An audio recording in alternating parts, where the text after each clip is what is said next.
একটি magnetic conductor এবং একটি ওভারলোড নিয়ে নিচ্ছি। এটা কিভাবে কানেকশন করতে হয় সেটা দেখাবো। তার আগে ওভারলোড কেন ব্যবহার করি আমরা?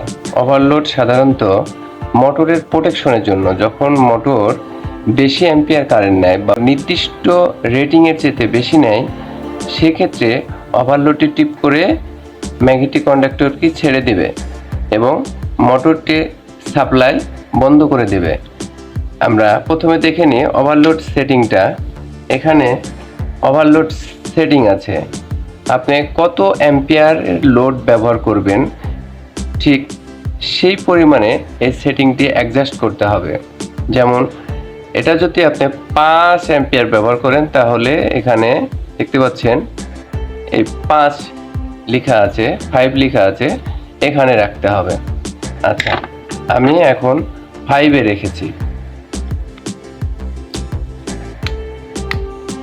চলুন তাহলে এই ওভারলোডের কানেকশনটি দেখে নিই।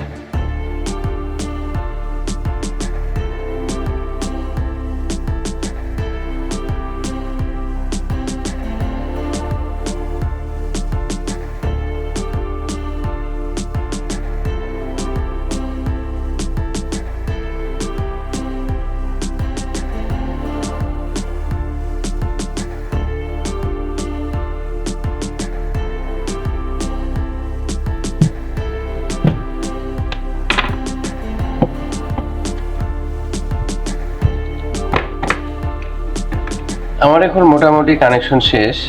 আমি দেখাই কানেকশন কিভাবে করলাম।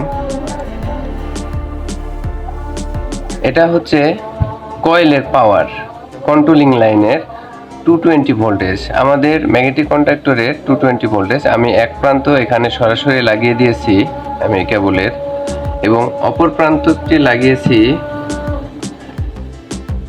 ওভারলোডের এনসিতে। দেখতে পাচ্ছেন ওভারলোডের এনসির এক প্রান্ত।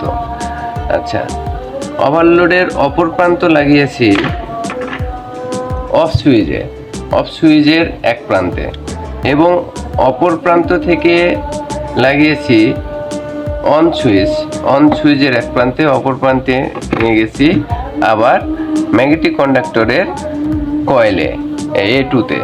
আচ্ছা, এখন এখানে একটি তার আছে, এটা আমি লাগিয়েছি ম্যাগনেটিক কন্ডাক্টরের এনোতে, এবং এই পাশের এনো থেকে আবার এখানে A2-তে লাগিয়েছি। আচ্ছা,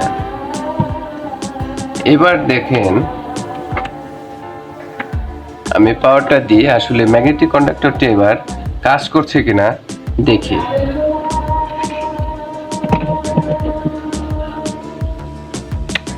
পাওয়ারটা অন করছি। এখন যদি আমি এটা অন করি তাহলে কি হয় দেখি। এই যে দেখতে পাচ্ছেন অন করলাম যখন ম্যাগনেটিক কন্ডাক্টরটি ধরলো। আচ্ছা, আবার যদি আমি এটা দিয়ে অফ করি তাহলে ছেড়ে দিল।